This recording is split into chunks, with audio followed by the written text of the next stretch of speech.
అబ్బో ఇక్కడ కేజీ చీరలు కొంటే అర కేజీ చీరలు ఫ్రీ అంట. మంగళ్య షాపింగ్ మాల్, కేజీల్లో సేల్, టన్నుల్లో ఆనందం. వచ్చే సంవత్సరం ఏ రోజు గ్రహణం వస్తుంది, సూర్యగ్రహణం వస్తుంది, ఏ రోజు చంద్రగ్రహణం వస్తుంది, ఈ సంవత్సరమే రాస్తున్నారు కదా. సో మరి అదెలా రాయగలుగుతున్నారు? నిజంగా గనక గ్రహాలు లేదు మన ఈ ఏమంటారు సంవత్సరం మొత్తం రాసే ఈ పుస్తకాలు కానివ్వండి, జ్యోతిష్యం కానివ్వండి, అసలు ఇది లేదు అని అనుకుంటే మరి ఈ రోజు సూర్యగ్రహణం వస్తుంది, ఈ రోజు చంద్రగ్రహణం వస్తుంది, ఎలా చెప్పగలుగుతున్నారు? వద్దామండి, మీరు మధ్యలో ఒక హైపర్ లింక్ నొక్కి ఇటు వచ్చేసారు. దలైలామా గారి దగ్గరే ఉన్నాం. ఇప్పుడు ఈ మౌంటైన్ బుద్ధిజంలో హ్యూమన్ రైట్స్ అబ్యూజ్ అన్నది ఆడపిల్లలకి ఎక్కువ జరుగుతుంది. ఇప్పుడు నేపాల్లో కుమారి కల్ట్ అంటారు కదా. కుమారి కల్ట్ అంటే ఏంటంటే ఓ చిన్న బిడ్డను తీసుకుని 3 ఏళ్ళు 5 ఏళ్ళు పాపను తీసుకుని ఈ పాపలో లక్షణాలన్నీ కూడా డివైన్ క్వాలిటీస్ కాబట్టి ఈ పాపను గుళ్ళో కూర్చోబెట్టాలని తీసుకెళ్ళి గుళ్ళో కూర్చోబెడతారు. మెన్స్ట్రుయేషన్ స్టార్ట్ అయిన రోజు ఆ పాపని తీసి బయటపడేస్తారు. అంటే ఇదంతా కన్యలకే, అది కూడా ప్రీ ప్యూబర్టీ చిల్డ్రన్కే. వాళ్ళని ఈ 10 ఏళ్ల పాటు మరి ఇది అన్యాయం అయినప్పుడు శాంభవిది కాదా? That was my reaction. ఇప్పుడు 10 ఏళ్ల పాటు ఈ పాపని ప్రపంచంతో సంబంధం లేకుండా పొద్దున్న లేచి ఆ కాటుకలు పెట్టి ఆ రంగులు పూసి ఒక విగ్రహంలాగా డెకరేట్ చేసి ఈ పాప పని ఏంటంటే అక్కడ కూర్చొని ఉండటం, ఆడుకోవటం లేదు, చదువుకోవటం లేదు, వేరే వాళ్ళతో మాట్లాడేది లేదు, వాళ్ళు పెట్టింది తినటం, బలవటం, అక్కడ ఉండటం. అప్పటి వరకు ఉన్న దైవత్వం ప్యూబర్టీ తర్వాత దైవత్వం ఉండదంటారా? ఎందుకంటే మూఢనమ్మకాల్లో ఈ అన్ని ఫ్యాక్టర్స్ అన్నమాట. Primary victims of any kind of superstition almost by default are women, whatever age, చిన్న బిడ్డ నుంచి పెద్ద వరకు. శాంభవి కేసులో కూడా వజ్రాయన బుద్ధిజం యొక్క victim Shambhavi. So this is my analysis. What is my strategy? 2 ఉన్నాయి. ఒకటేమో పాప హక్కులు కాపాడాలి, బట్ ఇవి నిజంగా పాప హక్కులు అని చెప్పడానికి ఏమి జరుగుతుందో అర్థమయ్యేటట్టు చేయాలి. So I had a dual machine of mass education and persuasion and legal action. Legal action is against the guardians of Shambhavi, the media, but equally important is mass education. మళ్ళీ ఇట్లాంటి స్టోరీ రాకూడదు. సడన్గా ఏమవుతుందంటే దీన్ని అపోజ్ చేయకపోతే మళ్ళీ పుట్టాను ఇంకోటి వస్తాడు. ఎగ్జాక్ట్లీ. ఇప్పుడు శాంభవి నేను నాగార్జునతో, ఆచార్య నాగార్జునుడితో మాట్లాడాను అనగానే నేను అప్పుడు ఐ న్యూస్లో it was wonderful discussion going on. దాంట్లో ఒక ఆయన ఫోన్ చేశాడు వైజాగ్ నుంచి, నేను బుద్ధుడితో మాట్లాడాను అన్నాడు. అంటే ఇట్లా ఈ దమాక్లెస్ పీపుల్ అందరూ బయటకు వస్తారనమాట ఇట్లాంటి పిచ్చి భావనలు వచ్చినప్పుడు. అవునా, బుద్ధుడితో మాట్లాడావా? నువ్వు ఏ భాషలో మాట్లాడావు బుద్ధుడితో అన్నా. ఈయన తెలీదుగా, బుద్ధుడి భాష ఏంటో ఈయన తెలీదుగా. అంటే మెంటల్ వాడికి ఇవన్నీ తెలవాలని లేదు. ఒక ఉన్మాదం లాగా, ఒక హిస్టీరియా లాగా స్ప్రెడ్ అయిపోతుంది అనమాట. టక జనాలు వచ్చేసారు. నేను కూడా ఇంతకుముందు వేరే జన్మలో ఉన్నాను. ఎగ్జాక్ట్లీ, అవన్నీ ఆపాలి. సో మాస్ ఎడ్యుకేషన్ ఇది కాదబ్బా, నిజంగా నీకు ఇట్లా అనిపిస్తే ఇదిగో సైకియాట్రిస్టులు వీళ్ళు ఉన్నారు, ఈ మందులతో తగ్గుతుంది, వాళ్ళు మామూలు మనుషులు అయిపోతారు. అంటే మెంటలీ ఆల్ రైట్ కాని వాళ్ళ పట్ల మనం కోపం చూపించకూడదు. We have to help them. ఇప్పుడు ఒక రూమ్లో కూర్చుని కనపడిన వాళ్ళతో మాట్లాడుతూ చాలామంది ఉంటారండి. వాళ్ళకి హెల్ప్ చేయాలా మనం? We have to do it. నేను చచ్చిపోయి మళ్ళీ పుట్టానని ఒక ఆయన అంటాడు, హెల్ప్ చేయాలి కదండి, వాళ్ళని తిట్టి కాదు కదా అది. సో ఆ బిలీఫ్ని అడ్రెస్ చేయాలి. ఒక్క 1 నెల రోజుల మందుల తర్వాత బాగా అయిపోతున్నారు వీళ్ళు, అంటే జబ్బున్నట్టే కదా. So we have to do this. వీళ్ళని మీడియాలో స్టూడియోలో కూర్చోబెడితే ఎట్లా? మీరు నన్ను అడిగారు మీడియా రోల్ ఏమిటి అని. ఒక ఛానల్లో ఒక మనిషిని తీసుకొచ్చి ఏమన్నారు, ఈయన గత 2 ఏళ్ళలో 3 ఏళ్ళలో సంథింగ్ లైక్ దట్ అసలు తిండి తినట్లేదు, నీళ్ళు తాగట్లేదు. నిజమా అది? అందుకే ఆయన కూర్చోబెట్టి ఈయన without any food he surviving అన్నారు. ఎట్లా అండి, ఆయన is N employee of the government. ఎట్లా అండి మీరు ఎట్లా అంటే, నేను సూర్యుడి కాంతి నుంచి నేను శక్తిని పొందుతాను, గాల్లో నుండి నేను మాయిశ్చర్ పొందుతాను అన్నాడు. నన్ను అడిగారు ఏంటండి ఇది అని. అంటే చూడటానికైతే మనిషిలాగే ఉన్నాడు కానీ ఇది మొక్క కదా అయితే ఈయన అన్నాను. అంతే కదా. మొక్కే కదా. ఇప్పుడు సూర్యకాంతి నుంచి అట్లాగే మాయిశ్చర్ నుంచి నేను ఎనర్జీ క్రియేట్ చేసుకుంటా అంటే అది మనుషులు కాదు కదండి, మొక్కలే. అంటే ఈ మనిషి మొక్క ఏం చేస్తున్నాడు, గవర్నమెంట్ ఉద్యోగం ఎలా పెడుతున్నాడు. I'm sure he's incapable of doing his job because is mentally ill and he's lying. గదిలో తాళం వేస్తే ఉంటుంది, 6 వారాల్లో చచ్చిపోతాడు మనిషి. కావాల్సినంత సన్లైట్ ఇద్దాం అయినా బతకడు. ఛానల్ ఏం చేయాలండి? నన్ను 1-2 సార్లు కొన్ని డిస్కషన్స్కి పిలిచేసి ఇదిగో ఈయనంట అంతరిక్షంలోకి వెళ్ళి వచ్చాడంట, ఈయనతో మాట్లాడతావా అని. ఓహో, భారతీయుడు ఒకడే అనుకున్నాను అంతరిక్షంలోకి వెళ్ళింది, ఈయన కూడా ఉన్నాడా? మరి ఆయనకి అవార్డు ఇచ్చి పద్మభూషణ్ ఏదో ఇవ్వచ్చుగా. లేదు డిస్కషన్కి రమ్మన్నారు, రానన్నాను నేను. మెంటల్గా ఆయన తీసుకొచ్చి కూర్చోబెట్టి నాతో మాట్లాడించడం ఏంటి, ఆయన పర్సువేట్ చేసి హాస్పిటల్ పంపించండి. టీవీ ఛానల్ ఏంటి, వాట్ ఈస్ ఇట్ ఫర్? నీ స్టాండర్డ్స్ ఏంటి? నీ స్టూడియో దేనికి ఉపయోగపడుతుంది?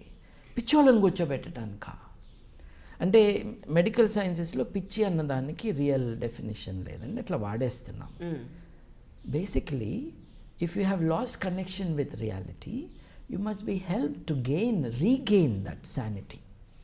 తన కుటుంబ సభ్యులతో, మిగతా సమాజంతో ఒక సెన్సిబుల్ రిలేషన్ ఏర్పరచుకుంటే this man can grow as a human.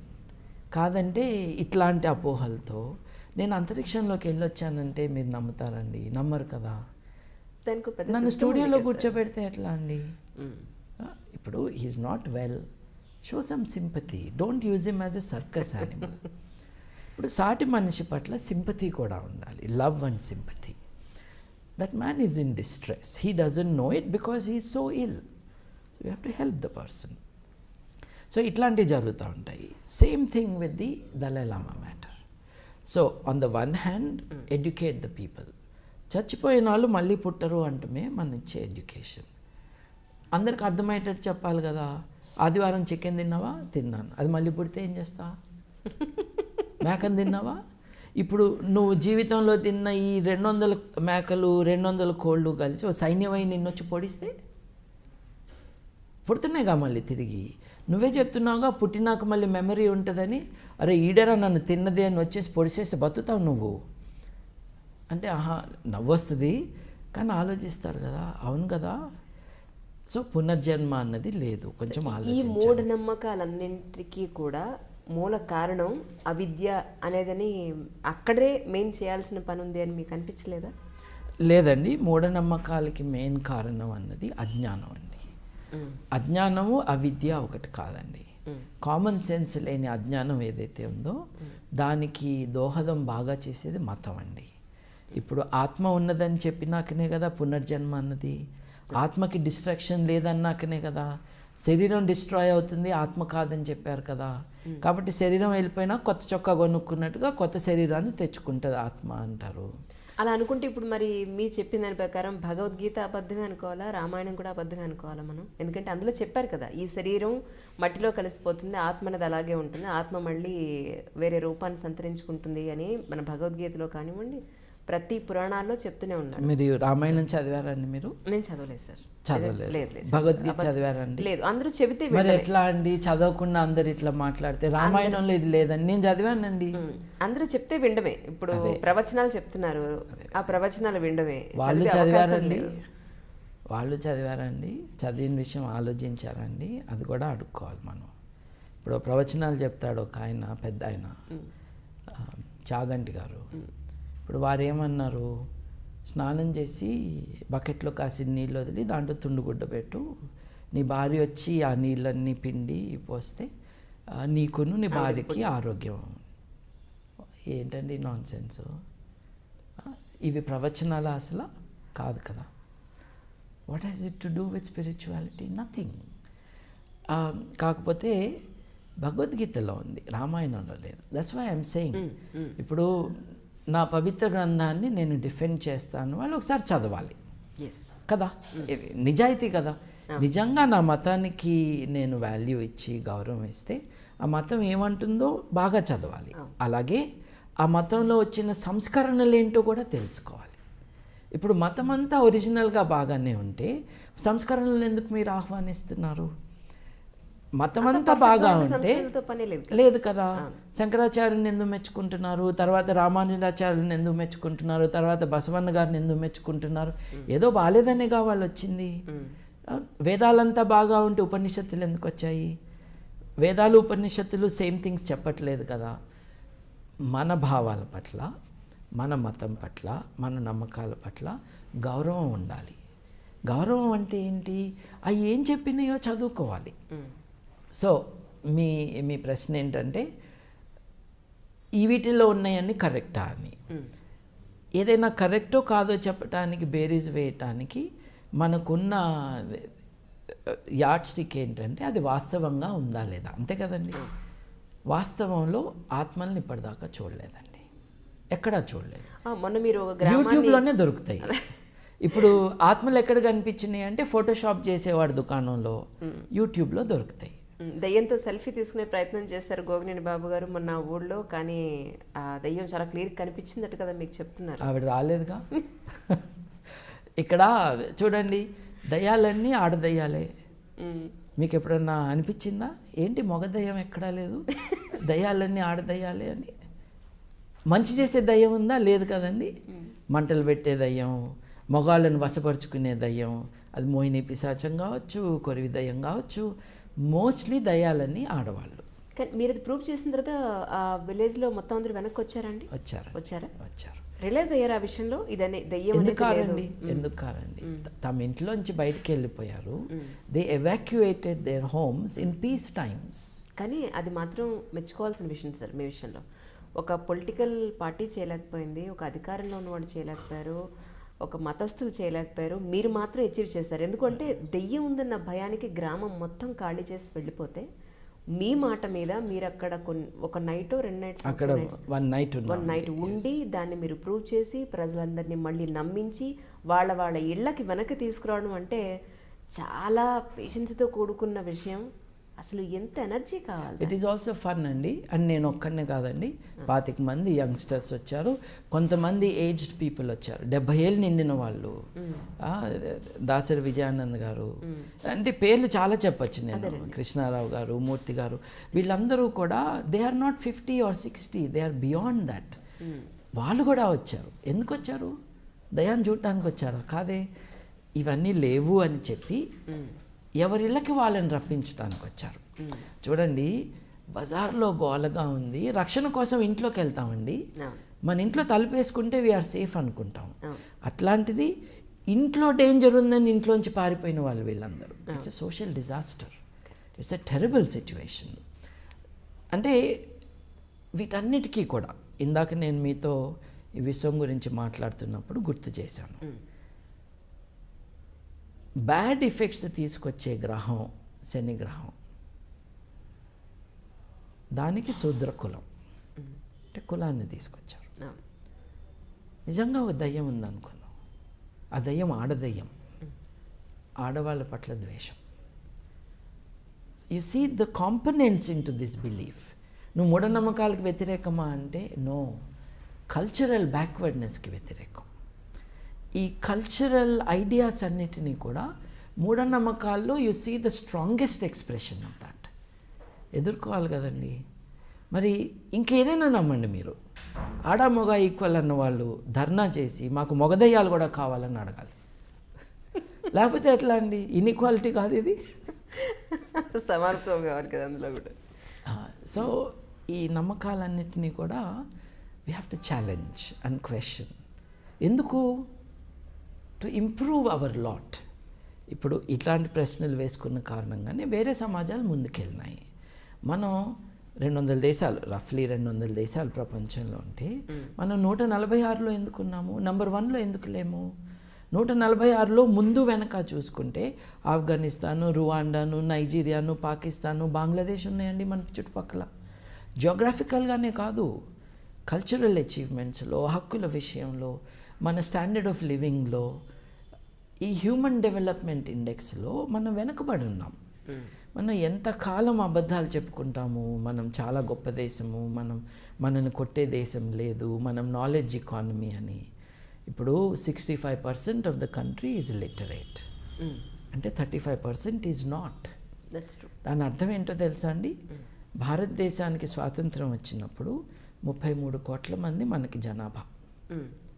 ఇవాళ భారతదేశంలో 33 కోట్ల మంది కంటే ఎక్కువ మంది నిరక్షరాస్యులుగా ఉన్నారు. అంటే ఈ 70 ఏళ్లలో మనం founding of the nation as a political independent entity ఎంత జనాభా ఉందో అంతకంటే ఎక్కువ మంది నిరక్షరాస్యుల్ని తయారు చేసుకున్నాము. ఎవరి ఫెయిల్యూర్ అంటారు మీ ఉద్దేశ ప్రకారం? ఇది చాచా నెహ్రూ గారి first responsibility should have been to put everyone in school. ఆయన చాలా చేశారు. He defined India, he laid its foundations. కానీ ప్రతి పిల్లవాడిని స్కూల్కి పంపించాలి అన్న విషయంలో ఆయన కరెక్ట్ ఎంఫసిస్ పెట్టలేదు. ఇప్పుడు పాపులేషన్ కంట్రోల్ గురించి మాట్లాడుతూ ఉంటారు.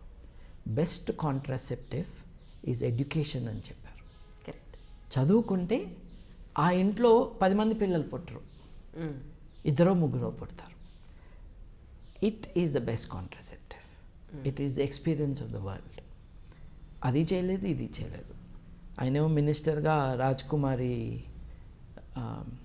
కౌల్ అండి, అమృత్ కౌల్ ఐ థింక్, ఆవిడని పెట్టుకున్నారు. ఆవిడ Catholics do not believe in birth control. దేవుడిచ్చిన పిల్లల్ని మనం వద్దంటమేంటి.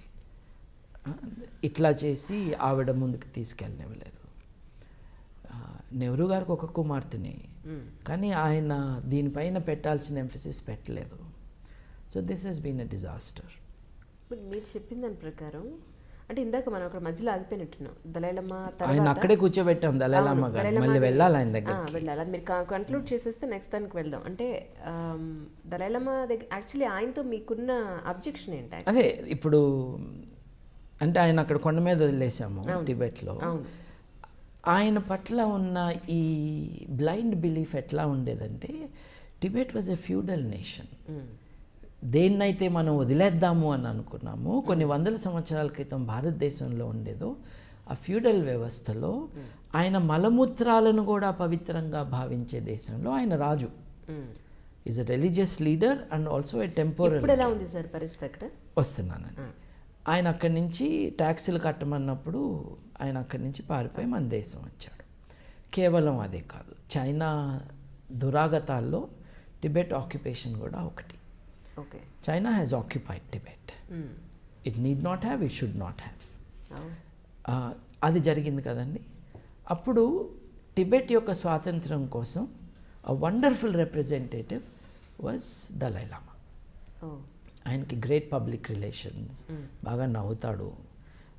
There is a presence about him which is impressive. కాకపోతే ఆయన మతరాజ్యాన్ని స్థాపిస్తాడు కానీ డెమోక్రసీని స్థాపించడు.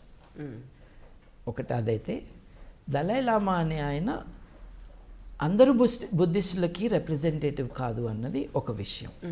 ఇందాక అన్నట్టుగా there is Hinayana, there is Mahayana, there is Vajrayana, there is now Ambedkar's Navayana. వజ్రాయన అన్నది చాలా చిన్నది. ప్రపంచంలో 33 కోట్ల మంది బుద్ధిస్ట్ ఉన్నారండి. వాళ్ళల్లో దలైలామా గారి లెక్కల ప్రకారం 60 లక్షల మంది మట్టుకే వజ్రాయనలో ఉన్నారు. చైనా లెక్కల ప్రకారం, చైనా అయితే 25 లక్షలే అని చెప్తుంది.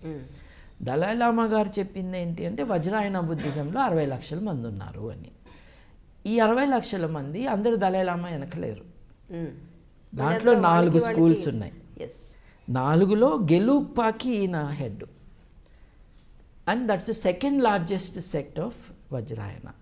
60 లక్షల మంది 4గా డివైడ్ అయితే దాంట్లో బిగ్గెస్ట్ ఆర్గనైజేషన్ ఈయనది కాదు, సెకండ్ బిగ్గెస్ట్ ఈయనది. ఓకే. ఈ does not represent Buddhism. First thing, అరే బుద్ధుడే పునర్జన్మని నమ్మలేదు, నువ్వు మాట్లాడితే ఎట్లా బుద్ధుడి పేరుతో ఎట్లా ఒప్పుకుంటాం? So that is number 1. మీకు బుద్ధిజానికి మీకు అబ్జెక్షన్స్ ఉన్నాయా మీ ఉద్దేశ ప్రకారం? అంటే బుద్ధుడు was probably the first moral teacher of the world, probably the first. దేవుడు లేడు అని భారతదేశంలో యాక్టివ్గా అనుకుంటున్న టైంలో బుద్ధుడు పుట్టేటప్పటికే సాంఖ్యులు కానీ వైశేషికులు కానీ అనుసిద్ధాంతం కానీ ఇవన్నీ కూడా సాంఖ్యులు ఏం చెప్పారు, యూ కెనాట్ శూన్యం నుండి దేన్ని నువ్వు క్రియేట్ చేయలేవు అని చెప్పారు సాంఖ్యులు. ఎంత గొప్ప ఆలోచన అండి అది.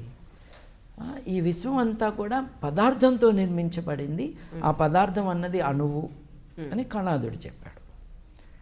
ఆల్రెడీ ఆ భావాలు స్ప్రెడ్ అయి ఉన్నాయి. అటువంటి దాంట్లో దేవుడు అవసరం లేకుండా నైతికంగా ఎలా బతకాలో బుద్ధుడు నేర్పించాడు. దేవుడు అవసరం లేకుండా నేను శకునాలు చెప్పను, వాస్తు డైరెక్షన్స్ నేను చెప్పను అని కూడా బుద్ధుడు చెప్పాడు. చాలా గొప్పవాడండి. కుల వ్యవస్థ అప్పటికే గట్టిగా ఉన్నది. అలాంటి కుల వ్యవస్థలో ఉంటున్న సమాజంలో బుద్ధుడు ఆరామం యొక్క తలుపులు తెరిచాడు. ఎవరైనా రావచ్చు ఆరామంలోకి. నేను ఈ మతం కానీ ఈ కులం కానీ అన్న మాట లేదు. He inaugurated a new chapter in the spiritual life of humanity. అంతేకాకుండా బుద్ధుడి ఇన్స్పిరేషన్తో కొన్ని వందల సంవత్సరాల పాటు భారతదేశంలో స్వేచ్ఛ పెరిగింది. ముందు బుద్ధుడు చిన్నపిల్లల్ని తీసుకున్నాడు తన ఆరామంలో, తన కొడుకుతో సహా. బుద్ధుడు తండ్రి వచ్చి, తప్పు కదా, ఇళ్లలో పిల్లలందరినీ నువ్వు తీసుకెళ్తే ఇల్లు ఎట్లా నడుస్తాయి అని చెప్తే 14వ ఏట దాకా ఎవరు రాకూడదు అని చెప్పాడు ఆయన. ఆలోచించలా, మనిషే కదా ఎంత గొప్పవాడైనా, ఆలోచించలా. అట్లాగే ఆడవారిని రావద్దు అన్నాడు, తర్వాత ఒప్పుకున్నాడు. He also grew. So he is an extraordinary man. పునర్జన్మను ఆయన నమ్మలేదు, ఆయన తర్వాత తీసుకొచ్చారు దాంట్లోకి. ఇన్నేళ్ళ మీరు పుట్టి ఇన్ని సంవత్సరాల్లో మీకు ఎప్పుడు అనిపించలా భగవంతుడు అనేవాడు ఉన్నాడు అని మీకు ఎప్పుడు అనిపించలేదా?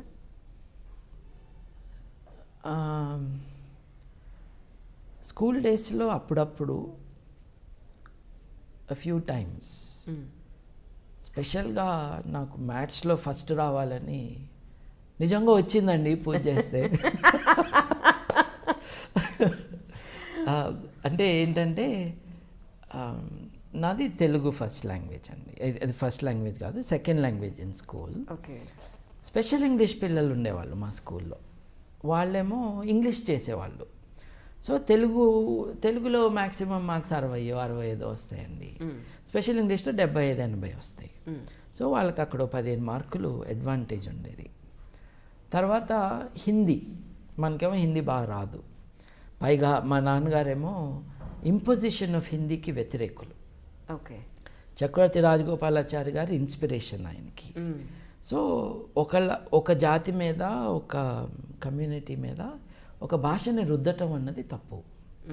కాబట్టి హిందీ ఇంపోజిషన్ ఉండకూడదు. ఓకే. తమిళనాడులో హిందీకి వ్యతిరేకంగా చేసిన ఉద్యమానికి చక్రవర్తి రాజగోపాలాచారి, రాజాజీ గారి స్టాన్స్ వాజ్ ఫండమెంటల్.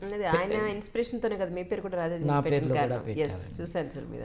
ఓ పక్కన పెరియార్ గారి యాజిటేషన్ నడుస్తూ ఉన్నాయి. రాజాజీ గారిది యాజిటేషనిస్ట్ కాదు, ఆయన భావాలు. He was one of the most powerful minds of India ever in that last century. So ఆయన మాటలు అవి మా నాన్నగారి లైఫ్లో ఇన్ఫ్లుయెన్స్ అనమాట. సో హిందీ ఏంటి, నేర్పించటం ఏంటి, అవును కదా హిందీ ఏంటి, మనం ఎందుకు నేర్చుకోవాలో నేను హిందీ క్లాస్లో అనుకోవటం. సో హిందీలో ఎక్కువ మార్కులు వచ్చాయి కాదు. అందరికీ 80 వస్తేనో 70 వస్తేనో నాకు ఇంకో 10 మార్కులు తగ్గాయి. అక్కడ స్పెషల్ ఇంగ్లీష్లో 15 మార్కులు ఎక్కువ వస్తున్నాయి వాళ్ళకి. మళ్ళీ ఇక్కడ హిందీలో కూడా 15, వాళ్ళ మదర్ టంగ్ అది, వాళ్ళు వస్తున్నాయి. ఈ 25 మార్కులు డిఫరెన్స్ ఉంది మనకి. ఇక లెక్కల్లోనే మనం ఇది చేయాలి. కాబట్టి మనం దేవుణ్ణి ప్రార్థించేస్తే ఈ 20 మార్కులు ఇచ్చేస్తాడేమో ఆయన అని సీరియస్గా 8th క్లాస్లో బాగా ప్రార్థన చేసేస్తే ఫస్ట్ ర్యాంక్ నాకు వచ్చేసిందండి. అట్లా చిన్నపిల్లలుగా ఉన్నప్పుడు ఇప్పుడు అనిపించలేదు నెవర్. దేవుడు లేడు అని అనుకుంటే కొన్ని వందల వేల సంవత్సరాల క్రితమే అష్టోత్తరాలు, సహస్రాలు, ఖడ్గమాలు ఇవన్నీ పుట్టాయి. అప్పుడు మీరు పుట్టలేదు, నేను పుట్టలేదు. అసలు దేవుడే లేడనుకుంటే వీటన్నింటికీ అర్థం లేదుగా. నాకు పెద్ద క్వశ్చన్, అసలు అర్థం కాని విషయం అదే. కొన్ని వందల వేల సంవత్సరాల క్రితమే ఎన్నో సహస్రాలు, అష్టోత్తరాలు, అవతారాలు, వాటికి ప్రూఫ్లు ఇన్ని కళ్ళ ముందు మనకు కనిపిస్తున్నప్పుడు అసలు దేవుడే లేడని ఎలా నమ్ముతారు మీరు? మీరు అన్నీ కరెక్టే అండి, కానీ ప్రూఫ్లు మట్టుకు లేవండి. Anyway, I don't want to pick up a quarrel with you. They have value అండి. The value is in the history of religion and in literature. వాటికి లిటరరీ వాల్యూ ఉంది, ట్రూత్ వాల్యూ లేదు. ఓకే. ఇప్పుడు మనిషి యొక్క ప్రయాణంలో the pursuit of the divine has been an important journey. కేవలం ఇక్కడే కాదు కదా, ఈజిప్ట్లో జరిగింది, గ్రీసు సివిలైజేషన్లో జరిగింది, యూరోప్లో జరిగింది, విత్ ఇన్ క్రిస్టియానిటీ జరిగింది, అవుట్ సైడ్ క్రిస్టియానిటీ జరిగింది. రెడ్ ఇండియన్స్ ఎవరినైతే మనం అంటామో రెడ్ ఇండియన్స్ అని వాళ్ళ దగ్గర జరిగింది. Different levels of sophistication. Okay. Bhakti literature అవ్వచ్చు, ఫిలసాఫికల్ స్పెక్యులేషన్ అవ్వచ్చు, కానీ దానికి ట్రూత్ వాల్యూ ఉన్నది అని నేను నమ్మను. These are all attempts to pursue. Today the tool of pursuit is in the hands of science, not in poetry. ఒక గొప్ప హిస్టోరియన్ అంటారనమాట, it all starts in poetry and then goes on to become philosophy and finally it become science అని. So మీరు పాతకాలపు literature తీసుకుంటే అది poetry లెవెల్లో ఉంది. వాటిల్లో కొన్ని ఉపనిషత్తులు లాంటి వాటిల్లో it has become philosophy. But philosophy can not lay claim to truth. When this philosophy become science, then you can come to the truth. Philosophy అంటే డార్క్గా ఉన్న ఒక హ్యూమన్ సిచ్యువేషన్లో అది ఎలా ఉంటుంది అన్న ఆలోచన. అది మొరాలిటీ కావచ్చు, నేచర్ ఆఫ్ రియాలిటీ కావచ్చు. And when knowledge comes, philosophy is not needed anymore. Philosophy is replaced by knowledge. మీకున్న మెంటల్ సాచురేషన్ పాయింట్కి సినిమాని చూస్తారా మీరు అసలు? ఒకప్పుడు నేను సినిమా రివ్యూస్ రాసేవాడినండి. అవునా? ఇప్పుడు పరిస్థితి ఏమిటో? ఇప్పుడు చాలా తక్కువ అండి. రీసెంట్గా లాస్ట్ మీ మూవీ ఏది? రీసెంట్ చూసిన మూవీ?